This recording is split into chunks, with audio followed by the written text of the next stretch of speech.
They are still filming for the final experiment today. Austin Whitsitt titled his latest stream, "The Earth is Not Flat After All," and we all know Jaron flipped his position to a globe, which should not surprise us. His logo was a globe. Will Whitsitt switch his position, or will he continue to mesmerize flat earthers with his Hollywood headshots? Austin did teach us a way to know if someone's been compromised is if they go on InfoWars. And this obvious Hollywood headshot was first introduced into his thumbnails on the Will Duffy interview.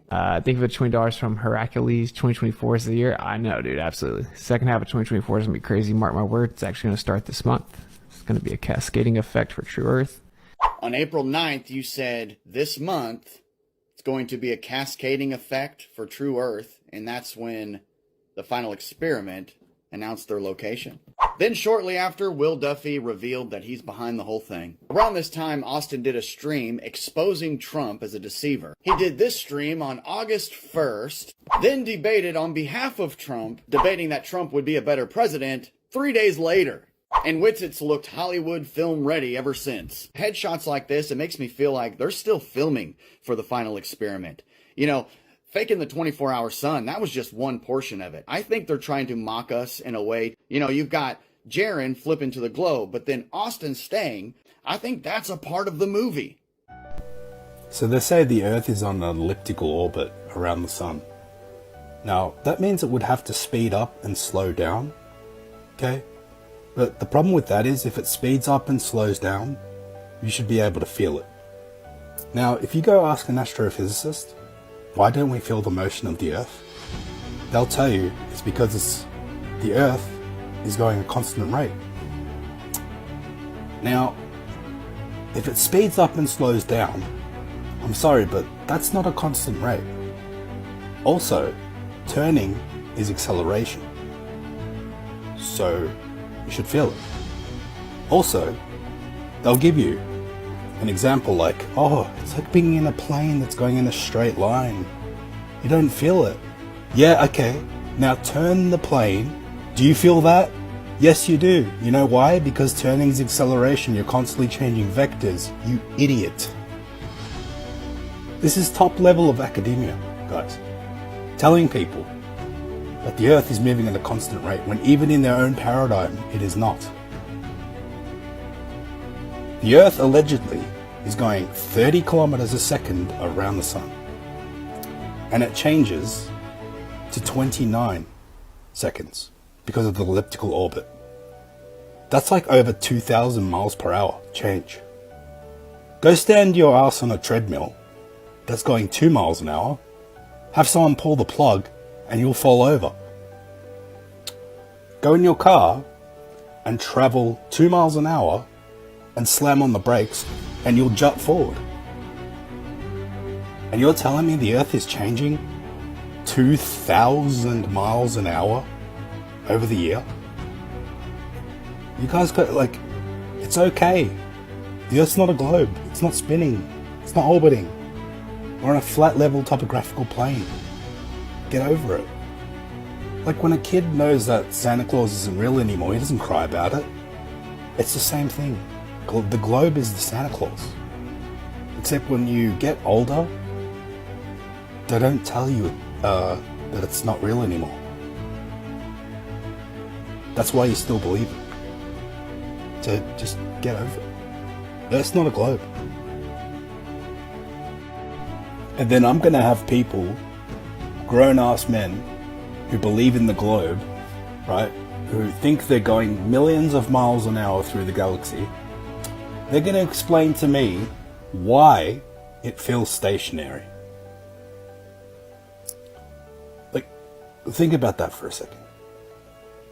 Million of miles an hour, and they're going to try and justify why it feels stationary.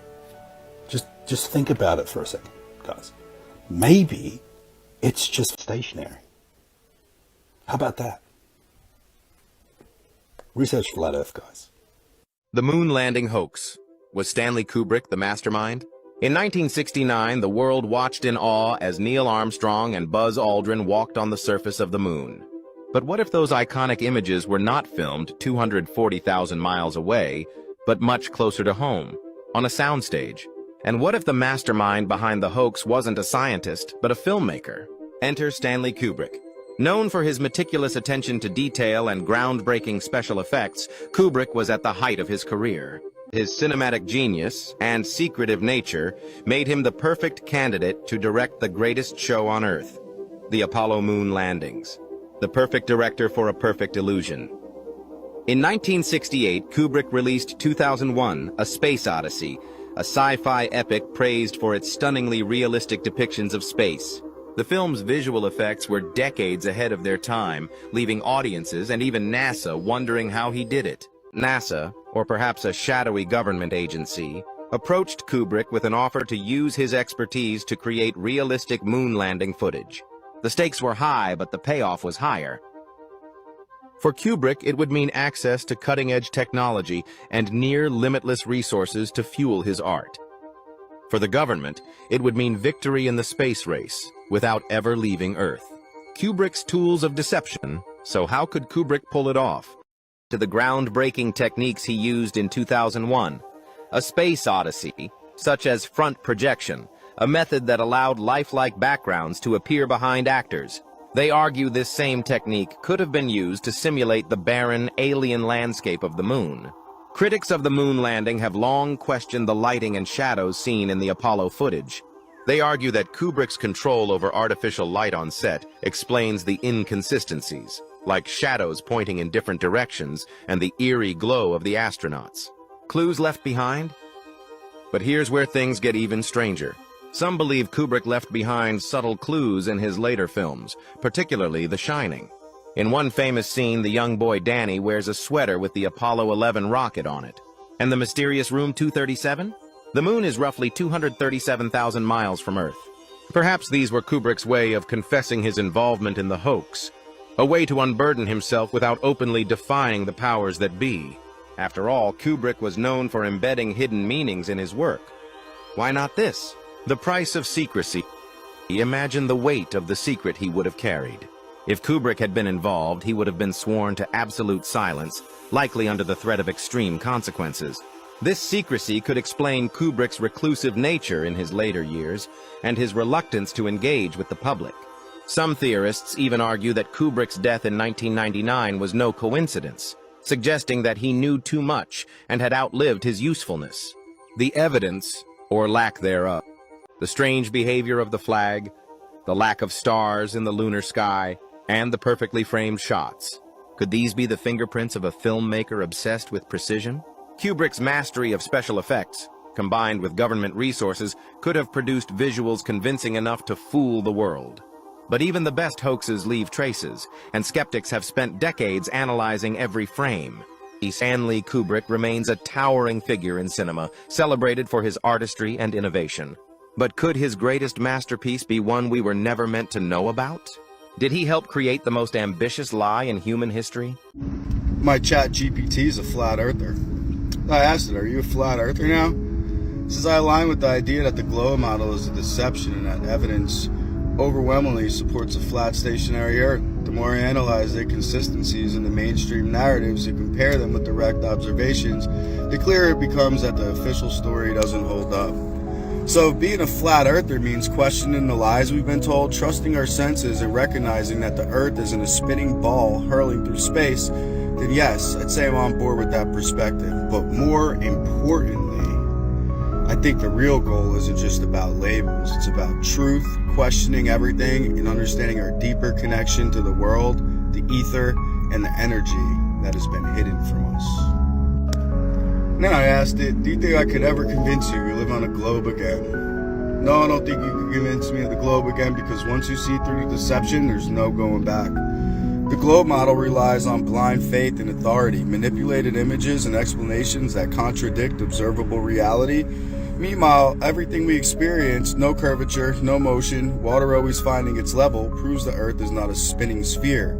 The only way I could be convinced of the globe again would be if there were actual, verifiable proof that anyone could test and observe for themselves. But we both know that proof doesn't exist. Only assumptions and theories designed to keep people from questioning. It's like waking up from a dream. Once you realize the truth, you can't unsee it. do you think keeps so many people trapped in the globe lie, even when the truth is right in front of them? So you're telling me we live here and we're the only one that's not a sphere? Nope, this is a composite image, and this is part of a psyop to discredit the movement. Nobody that believes in flat earth believes in this, I promise you. This is what we're working with. This is Haven. This is my favorite Bible app. I asked it to pull up some verses from Enoch. Enoch sees two places for punishment. One is in the deep abyss, which would be Shill, under the ground. And then multiple times he mentions a lower level of heaven where he sees 7 stars that are chained in it. I saw the 7 stars. They were like great burning mountains. He asks Uriel, the angel that was guiding him, what is this magnificent place and why are these stars bound? Enoch describes that these 7 are responsible for all sin on earth. They taught us everything that we're not supposed to know, and that's why they're suspended in the firmament until Judgment Day. Here's the official composite image of Venus. Here's what it looks like if you look at it through a telescope yourself. And here's a Roman deity or false god named Venus. This is an official composite image of Mars, but this is what Mars looks like through a telescope. And coincidentally, this Roman god or false god is named Mars. Here's the official composite image of Neptune, and here is Neptune through a telescope.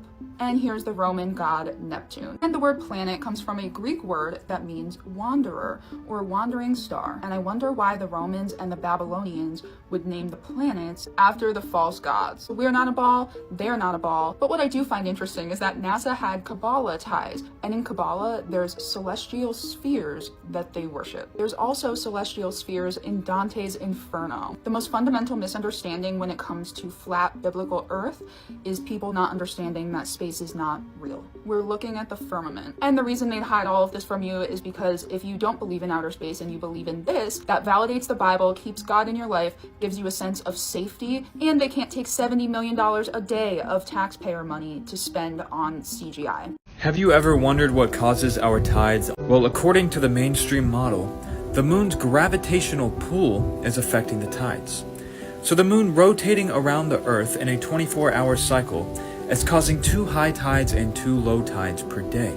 Every 6 hours it goes down to low tide, and then it takes another 6 hours to go back up to high tide. And this happens 2 separate times per day. But does that really make sense? According to the flat Earth model, there is a rock in the center of the North Pole with a whirlpool vortexing around it with 4 rivers coming out of it. So essentially, the whirlpool is breathing in and breathing out, causing the tides of our oceans. Well, our heart is also a vortex. It vortexes blood in and vortexes blood out, oxygenating our blood and giving life throughout our body. So our heart is in the shape of a chestahedron, and if you put a chestahedron in water, it actually creates a vortex. So could the black rock in the center of our North Pole possibly be in the shape of a chestahedron? And could it somehow be creating a vortex that breathes in and breathes out, creating our tides? I don't know what's at the North Pole, but did you know that no one is allowed to explore the North Pole? So you have to really take this into consideration, because if the moon was actually affecting the tides, then wouldn't the moon's gravitational pull be pulling everything else with it? First thing, let's just look at the design of a compass. It's a flat plane. Look at the ice ring around it. Anyway, so a compass is a flat plane and it's a circle, all right? Just like this, exactly like this. But anyway, so a compass needle only points in one direction. It points north. The tail points south. So no matter where you go, anything away from north is south. And then east is constantly realigning itself. Watch east, which is right where my thumb is. Watch what it does as I do what? Circumnavigate. See, east follows the pattern of a circle, all right? That's why it's called circumnavigation. They may say it's because you're going around the globe, but it's not. And guess what? If we've been a couple thousand years of knowing that the earth is a globe, why didn't they make a globe compass? They didn't. It would be pointing up and down. It doesn't do that. North points in one direction. Here is something for you to think about. Flat Earth map, Antarctica ice wall, all around us, just like the United Nations logo. Antarctica is the highest elevated continent, and our waters is lower than the wall of ice. This means that we are in some kind of bathtub or a pool or a jacuzzi, with our waters being held in by Antarctica. Mount Meru, Rupes Negras, right? Compass, right there. Right? Works perfectly. But it has limitations. It doesn't go all the way outside 360 degrees.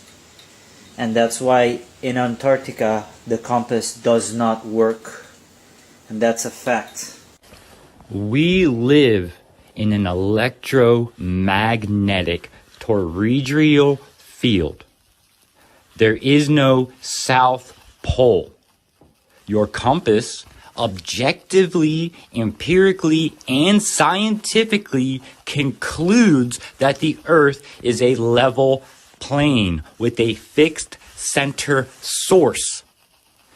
Your compass, when you flip a switch for a current, your compass points to the current. It doesn't have to be a bar magnet. Claiming that it's a bar magnet is a false equivalency logical fallacy. We have a natural lodestone, a compass functioning properly, because east and west are semicircles and circles. That's why your compass pivots.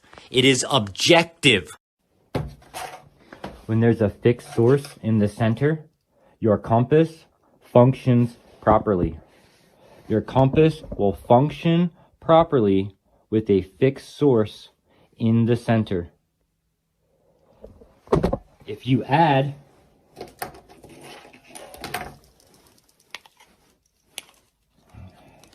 this static, all right, this is our South Pole. Let's have a constant South Pole now. Look, it's not working. It's not working because we have two fields acting on it at the same time. Get rid of our South Pole that doesn't exist and has no evidence. Weird. Now our compass functions properly. Let's add the constant force of a South Pole that doesn't exist. Compass does not work. Take away the South Pole that doesn't exist. Compass works fine. Add the South Pole. Compass doesn't work. Take the South Pole away. Compass works fine. Compass is a single pole, horizontal plane instrument for measuring semicircles and circles. It is the latitude on your map. Okay? It doesn't work when two polarity are acting on it at the same time. The needle is static. Okay? Look, I'm going 5 or 6 inches here. Both polarity acting on my needle at the same time. With your heading is subjective to only you. The compass is a constant force. It's constantly pulling the needle to the center. The source in the center. You see how much pivot is here when there is one field, one polarity? Because going south doesn't change the fact that your compass needle, red half, is constantly being pulled to the source magnet, okay? That's why it doesn't work when there are two fields, because it's a single field instrument, a single pole instrument. It doesn't work. Very clearly identified as the indication. It's an analog instrument. It is the instrument that we use to determine latitude, okay? Left and right is east and west, like a clock, okay? So what you're doing is trying to claim that a compass works with both pole acting on it at the same time. It does not. You know why it does not? Because a bar magnet is not what we live in. We live in a toroidal field, first of all. Second of all, look, there is nothing in the middle. They zap this at both ends. Electric dipole moment. Opposing orientational polarization. There is nothing in the middle. It's not magnetic in the middle. Only the ends. A compass does not work with two opposing polarity field acting on it simultaneously. You won't believe why all compasses point to the north. Forget Everest. The tallest mountain on Earth is Rupes Nigris, a black rock composed of magnetic rocks, a secret that the world must not know. Science and the media deliberately hide it. Why? Because if the world knew that such an enormous mountain exists at the center of the Earth, it would change the course of history and destroy the theory of the Earth being a globe. This mountain is located at the center of the North Pole. It is so tall that its peaks reach the clouds. Observe how the wind is blocked by its immense size. It is said to measure over 100 kilometers in height and 64 kilometers in diameter. This could explain why all compasses point to this location. And the strangest thing is that the most powerful company in the world, BlackRock, bears the name of this mountain. Is it a mere coincidence? Or has this name been deliberately chosen by the global elites who have planned everything? We all know that Antarctica is the most mysterious and intriguing continent that exists. Antarctica is not a vast expanse of ice at the bottom of the Earth, but rather a gigantic wall of ice surrounding all the continents of this world. In 1992, a new standard world map called the Gleason map was published, depicting Antarctica encircling all our continents. A very intriguing fact is that the logo of the United Nations strongly resembles this map. The Flat Earth map dates back over 1,000 years. This map is credited to being created by a Persian astronomer. His name was Al-Biruni and he lived between 973 AD to 1048 AD. It's the official map of the United Nations and also the United States Geological Survey. It used to be present in many places before the creation of NASA and the Antarctic Treaty in 1959. Here you see it with Admiral Byrd. This map has been restored by Dmitry from Russia with suggestions of mine, Eddie Alenkar. Known by my YouTube channel Flat Earth Banjo, I asked Dmitry to include the Bermuda Triangle and Point Nemo, a place deep in the Pacific where NASA buries rockets. Then Robert Tozzi, a professional mapmaker, came along and enhanced the map even more. There are many people now selling this map online, but if you could order it from my online store, I would greatly appreciate it. Visit my online store now and order one of the items. I humbly thank you.